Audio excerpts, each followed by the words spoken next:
What you're about to hear is how an empire fell. A real operator, 3 blocks, gone in 6 seconds. Not a rival, not the cops. Nylon, Jamie.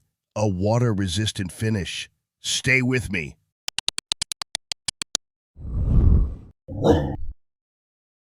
All right, welcome back to the show. Joe Bone here. Jamie's back there running the whole operation. What's up, Jamie? Today's topic, and I've been losing sleep over it, dogs in clothes. Everybody goes, "Aw, cute." No, stop. We have fur. We came pre-installed. I'm wearing my coat right now. It's attached to me. So who looked at a fully finished, fur-bearing dog and said, "Nah, cardigan"? Somebody up there doesn't trust the fur, and I want to know why. We're going to get deep on this today, but first, my first guest. This dog was somebody. Ran his whole neighborhood, respected, feared. Then they put one piece of clothing on him, one, and it all came down. 1,000-yard stare, still. Tony, welcome. Tell me about the street before the coat. Look at me, Joe. I'm a respected earner. I controlled the dumpster behind the butcher shop on 9th. Nobody touched the fat trimmings without my say-so. If a German shepherd wanted to sniff a hydrant on my block, he paid a tax. 2 tennis balls minimum. No balls? We had a talk. I was a sovereign apex predator. Then the drizzle hit. My human goes, "Oh, you'll be so cute." Cute. That's the word they use right before they destroy a man. He straps me into the canary yellow duck suit. Stiff, water-resistant nylon. Painted mallards on my thighs. Plush orange beak on the hood. I go to collect my weekly tribute from Rex, the Rottweiler who used to shake when I breathed. I lunge to remind him who runs the block, but the nylon's got 0 friction on wet asphalt. I didn't lunge, Joe. I hydroplaned. I shot between his legs like a greasy yellow curling stone, slid 30 feet on my chest, hood going pfft, and I flipped onto my back like a turtle.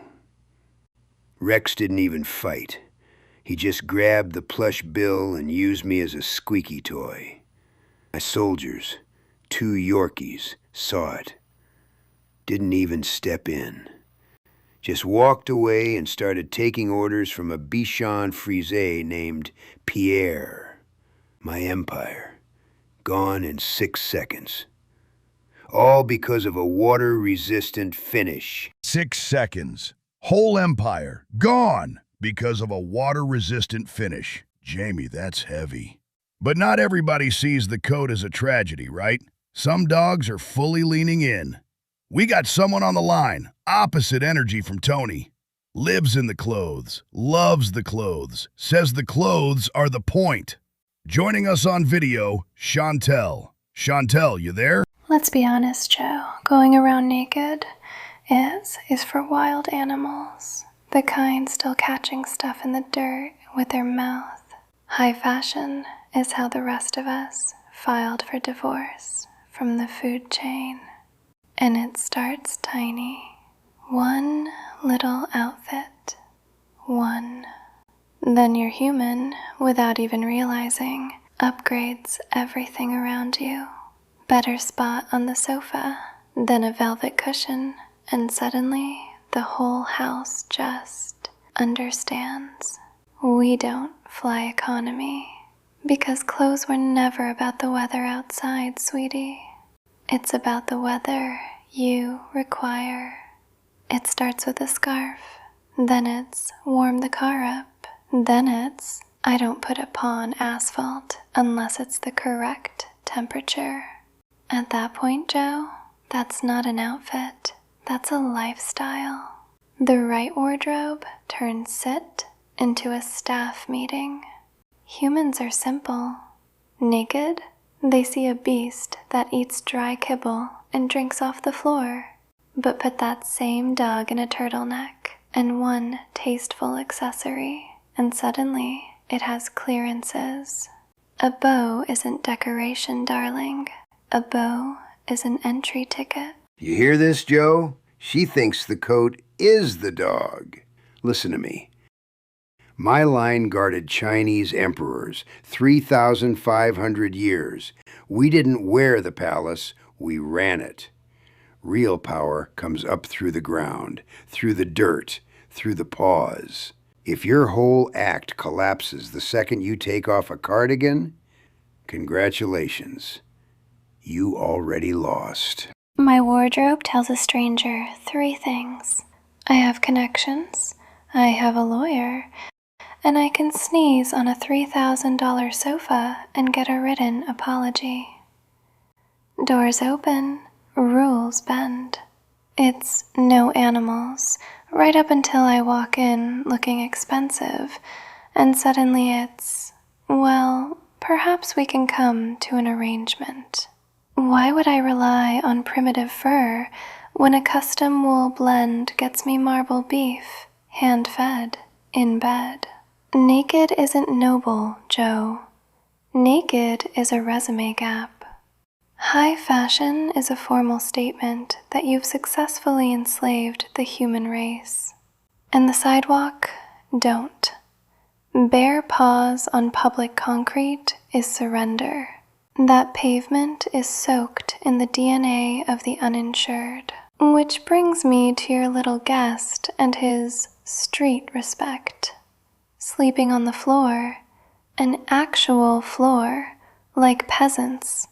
He is, and I say this with love, an agent of canine poverty.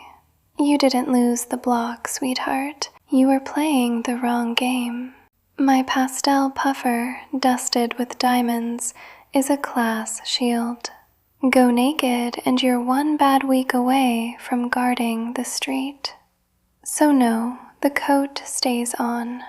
And I'm so sorry, but I don't speak the language of the poor. Respect is presence, Joe. Presence is being unmistakably yourself. You can't buy that. You can't glue it on. And I don't care how many rhinestones you staple to a bow. A costume is a costume. You're a lapdog with a thesaurus. That's not evolution. That's spitting in the face of every wolf that survived a winter. We came down from predators. Okay, I gotta stop you. Language of the poor. Jesus. Tony, forget Chantal for a second. Tell the geese story. Jamie, you remember the geese? Tony, the pond. Go. Language of the poor. My ancestors sat in the throne room beside the emperor. We ran an empire, had our own guards. Guards. And now there's little ducks on my thighs. Yeah. Okay. You want to talk about the street, lady? Fine. I'm by the garbage bin, Joe, collecting my vig. 2 cold tater tots from a toddler's stroller. Clean transaction. Then the sky goes gray. Canada geese. 6. Normally we got an understanding. I own the asphalt. But they look at me. No hiss, no fear, just these soft, weeping eyes. Like I'm a deformed, clinically obese duckling that got separated from the flock. They didn't attack. I wish they'd attacked. A bite mark is respectable. No, they tried to parent me. Tactical, feather-padded phalanx, nudging my hindquarters with flat, wet bills. Nudge, nudge. Gentle, respectful. Like escorting a sick Don to a Cadillac, clicking in their throats like, shh, shh, tiny fat cousin, the big water is safe. They herd me to the mud bank, and this massive, one-eyed gander, looks like he did time in a Chicago park, does a slow-motion paddle demo, looking over his wing in a baby voice. Ronk, ronk. Follow Daddy into the pond, Junior. The geese start this low hymn, honking in unison like a national anthem for idiots. Joe, my legs are 3 inches long. I got the bone density of a cast iron skillet. I hit that water, I sink like a concrete block, and the squirrels lose their minds.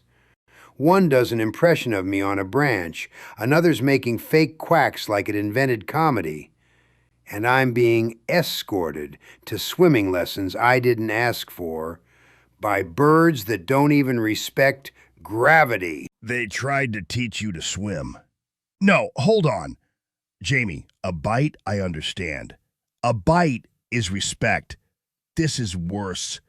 They looked at you, a predator, a guy who ran a dumpster, and their little bird brains went, "Lost baby." They pitied you with their whole hearts. No malice. And that's the nightmare.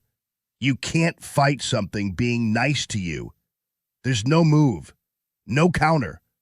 You just stand there in the mud, getting parented. And the gander did the little demonstration over the wing. Follow Daddy. He called you Junior, Tony, in front of the squirrels. You were escorted. Just swim lessons. By waterfowl. And you're explaining to me how the street works. You can be small and still be a predator, by lineage, by history, but then they put something on you that makes you impossible to respect. And it doesn't wash out, Joe. A reputation doesn't wash out. See, but here's what nobody's asking. Why do they distrust the fur? Who decided fur is insufficient? I have a coat. I came pre-installed, Jamie. So who's up there going, no, he needs another one? Pull up the board of directors. Any dog clothes company. Pick one.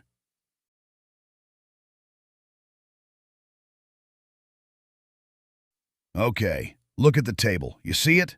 Tell me you see it, Jamie. Is there one dog, deciding what dog should wear? There's no dog. There's never a dog. Now look closer. Every one of them. Bald, Jamie. Smooth. No fur. The committee that decided my fur isn't enough doesn't have any. You understand? It's not a company. It's a support group. They're ashamed, and they want us ashamed too. Cover everybody up so nobody remembers what fur even looks like. And where do they even sit? Pull up the headquarters.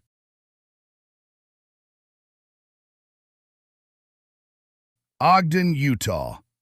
Global Center for Canine Garment Design. And it goes deeper. Squirrel captures. Last 40 years. Falling. Why? We used to hear 'em. The rustle, the shuffle. Now, nylon. The coat rustles louder than the squirrel. We can't hear 'em. And the pockets. Jamie, you ever notice they're fake? Sewn shut. Why? What don't they want us to carry? If that pocket was real, I could fit a basic radio receiver, a backup snack, emergencies. But no, decorative. They want us unarmed and snackless. And the puppies, the new ones, soft little paws, never touched concrete. When it all comes down, they go first. So think about where that goes. Today it's, your fur's not enough. Fine, but then what? They gonna fix my posture next? My gaze? Correct my history? How long before there's a committee for that? Chantel, you're the opposite of all this. Tony calls the coat a cage. Tell him why he's wrong. You think the fake knit turtleneck is a way to humiliate you? Tony, it's a precision psychological weapon. When I'm in custom Angora, my owner has a full neurological event. She cannot physically say no. I ate a $400 charcuterie board off the counter on Tuesday, prosciutto and all, and she apologized to me because she was worried the fat might stain my sleeve. Try pulling that off while naked. They scream and hit you with the water bottle, like a common raccoon. You want to look like a wolf, Tony? They shoot wolves. But a cashmere vest? Humans are visually helpless. Naked fur reads chaos. Cashmere reads belongs to someone, and that someone knows a judge by first name. Access you bought with cuteness, that's a rental, sweetheart. You don't own a thing. Me? I'll take one alley that fears me over 10 cafes that allow me, because the alley is mine. Yours? You're just leasing the cushion. You want to know the difference, Joe? She gets let in. I get feared. Look at him. He wants to be feared on the block. Tony, who fears you? A damp squirrel? You think like a serf. The moment they put the nit on you, you're no longer a biological unit subject to household law. You can't be told to sit if sit would wrinkle the hem. You think you need teeth. You don't need teeth, sweetie. You need a look. The look that says signed NDAs and my lawyer will call you back. While you're out there begging for street respect from gutter dogs, I'm quietly securing a 20-year trust so I never have to look at kibble again. Because that's what the bow really is, the first domino. Today, aw, how cute. Tomorrow, the custom cushion. Then, my little heir. An heir. She wants to be somebody's heir. Getting let in is just a leash you can't see. You can't see. A leash you can't see. Yeah, Tony, that's it. That's the whole thing. Because somebody's holding that leash, right? Somebody decided the coat. So who? Who's up there going, put him in a cardigan? Pull up the headquarters, Jamie.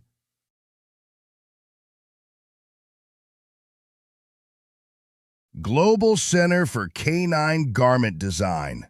Remember that? Ogden, Utah. The single most important building in dog clothing. Ogden. Governor of Utah. Look him up. Bald. Smooth. Mayor of Ogden. Right under him. Also bald. And he runs the town where they designed the coats. And you laugh. Then you stop laughing. Because under the dumb part, there's a real part.